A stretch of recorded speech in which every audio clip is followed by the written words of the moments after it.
Hello all, we are back with some PSO2 NGS, and I want to talk about the new LTQ and why you should be running it. So this quest is the Snowy Confrontation in Kvaris, and it is a very simple quest where you try to kill as many enemies as you can before the timer runs out. So when you're playing this quest, there will be a display of points that you accumulated on the screen, and also it will display the points of the player who currently has the highest score. So this feature has some good and some bad to it. And while I do like the idea of a competition on who can deal the most damage as opposed to who could get the most kills, I feel like that works really well. I think the competition part of this quest just falls apart once the trials start appearing.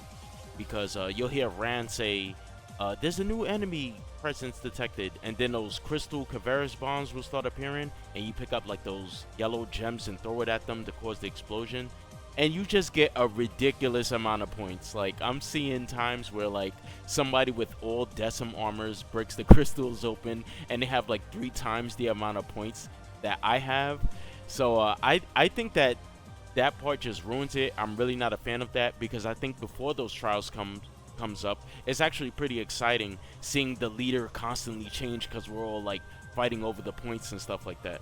So once somebody breaks the crystal, you usually see them take the lead. They have like 3 times as many points as everybody else, and they usually just hold that lead to the end of the quest. So yeah, I really don't like that part about it. But I really do like this quest. You know, you're just constantly just beating up enemies. I mean, like, what more can you want? You don't have to answer any quizzes, you don't have to do any puzzles. You just literally just fighting enemies over and over, and you're constantly getting those temporary seasonal quests out the way so you can get more seasonal points. So yeah, like I said, my only small issue with that quest was like the crystal breaking point thing.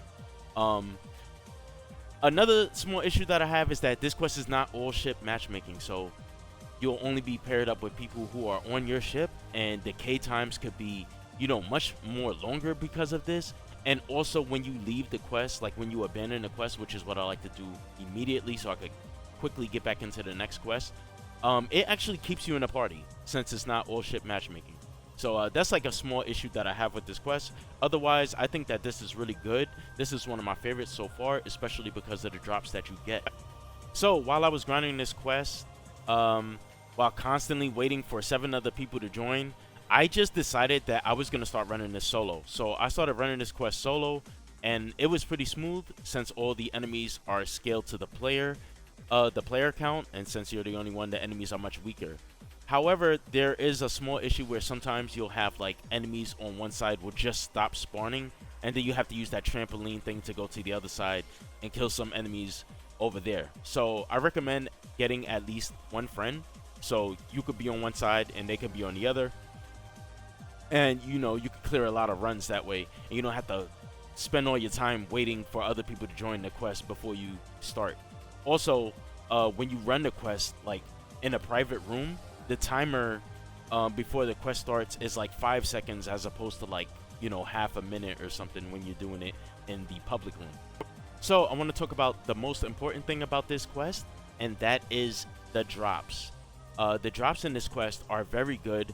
This is another one of those Sega giveaway parties where they just cater to the weak LC wearing hub sitting scrubs that don't want to do anything. But this quest is also good for those who have already completed their weapons and armor and are like best in slot and things like that. This quest is dropping all of the region sovereigns, which is needed to craft the upcoming augment Ultima Domina. So I advise you to take advantage of this, so you do not have to go farming the high level combat zones, which can be pretty annoying, especially things like Mount Magnus. You can get all your sovereigns, region sovereigns from this quest, and you get like at least 2 of each one, and you get multiple of them like every time you do a run. Like this is going to save so much time, I'm telling you right now.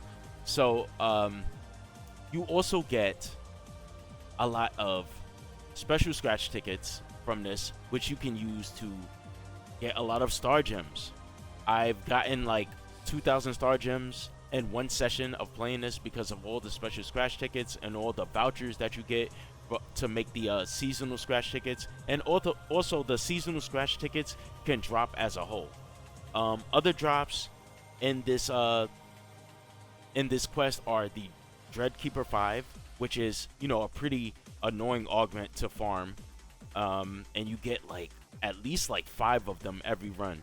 You get some Giga Stat 4s, which, you know, people really don't care about, but it's still pretty good to, you know, that you get that. You also have a chance at getting Grand Dreadkeeper 1, Grand Dreadkeeper 2. I believe there's like some Gigas Mass Days and Gland Gigas Mass Days in there as well. And you also get the Claridum weapons, and you have a chance at getting the legendary weapons.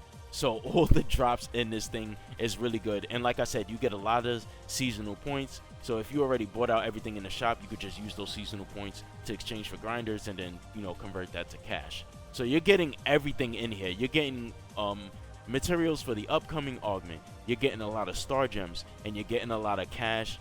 And yeah, it's just really no other reason to play anything else but this quest. I really suggest do not do Dex base. Wait till this is over before you go back to Dex. This is much better no matter if you still need augments or if you're already best in slot. This LTQ is definitely the best. So the reason why I'm really trying to promote this quest and I really want people to play it is because I still see people running around with that BS gear and, like, you know, full of LC augments, decim armors, stuff like that. And honestly, I'm thinking about making a step-by-step guide on how you can get, you know, best in slot very easily. So stay tuned, because I just think that a lot of people don't have these augments on their armors because they simply just don't know. So I think, like, you know, I want to make a guide where I start from like decim armors and I'm literally working my way up, and I'm showing you guys how to get, you know, the best armor and the best augments and the fastest way to get them. All right, so with that, I'm gonna stop rambling. Like I said, keep playing this LTQ, do nothing else, and I will see you all next time.